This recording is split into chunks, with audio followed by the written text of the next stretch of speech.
Have you ever wondered how your phone just magically counts your steps, even when it's in airplane mode? Well, it's not magic. It's actually a piece of tech that's surprisingly simple, it saves a ton of battery, and interestingly, it's something most of the big fitness apps choose to ignore.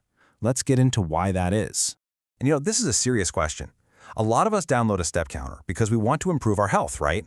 But before you know it, you find yourself handing over your precise location, your contacts, and all sorts of personal data just to watch a number go up. But does it really have to be this way? I'm pretty sure this whole list looks familiar. First, your phone's battery is toast by 2 p.m. Then you're forced to create yet another online account with a password you're definitely going to forget.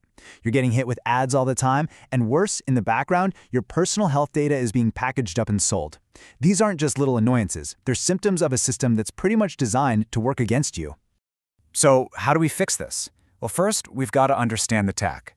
It really all comes down to a choice between two completely different ways of tracking your movement: the old, battery-hungry way, and the modern, super efficient one. Here's the key thing to realize. Counting your steps isn't the problem at all. It's that many of the most popular apps out there intentionally use these inefficient, data-hungry methods to do it, even though a far, far better technology already exists right inside your phone.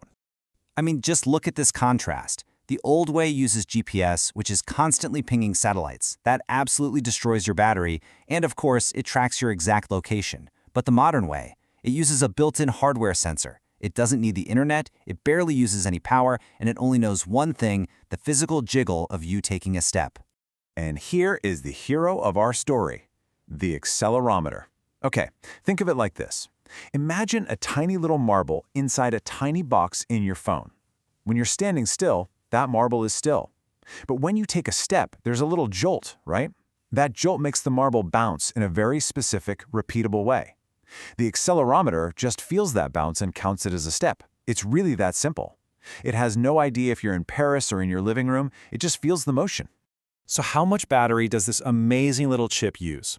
Well, when an app is built correctly to only use this sensor, it can run for weeks in the background and consume less than 1% of your total battery. It is an incredible piece of engineering designed for maximum efficiency. Okay, so if this incredibly efficient chip exists, why aren't all the apps using it? Well, some are. And that brings us to the solution: apps that are built offline first. These are apps designed from the ground up to use that low-power hardware sensor, respecting both your battery and your privacy right from the start. This timeline really shows how we got here. The technology for efficient step counting has been standard in Android phones since way back in 2013. But then, around 2018, the major apps pivoted. They started requiring accounts and cloud syncing, not because it was better for you, but because it allowed them to monetize your data, selling your location patterns for market research or hitting you with targeted ads. Now, thankfully, we're seeing a growing awareness as people start to rediscover these better, private alternatives. And the benefits are clear, and they are immediate. No more dead battery from GPS. You don't have to sign up for anything. No ads. And most importantly, your personal health data never leaves your device. It belongs to you and only you. And listen, this isn't just some theory. There's a whole growing ecosystem of apps that are built on this principle of respecting the user. Let's take a look at a few examples. So what are your options? Well, if you want something super clean and simple, there's an app like Stepsy. If you want more detailed metrics, but you want a strict no internet policy, there's privacy-friendly Pedometer.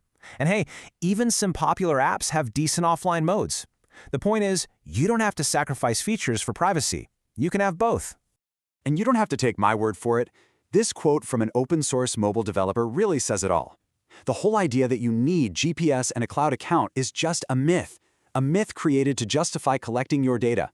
The truth is, the best technology is the one that works quietly and efficiently without needing anything from you. Okay, so you found a great offline app. You're ready to go. But what if it stops working the second you put your phone in your pocket? This is one last frustrating hurdle your phone's own operating system might throw at you. So let's solve it right now. This is a super common one. You install a great new app, you get excited, but it stops counting the moment you lock your screen.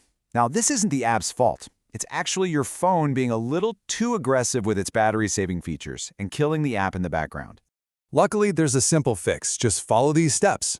Go into your phone settings, find the app in your apps list, go to its battery settings, and change that permission from optimized to unrestricted. This basically tells your phone, hey, I trust this app. It's low power, so please let it run. This one little change will make sure your steps are counted accurately all day long. So the bottom line is this: you are in control. You now have the knowledge, you have the power to choose technology that respects your privacy, your battery, and your data. So the next time you think about tracking your fitness, just remember that tiny, powerful accelerometer in your phone and choose an app that lets it do its job.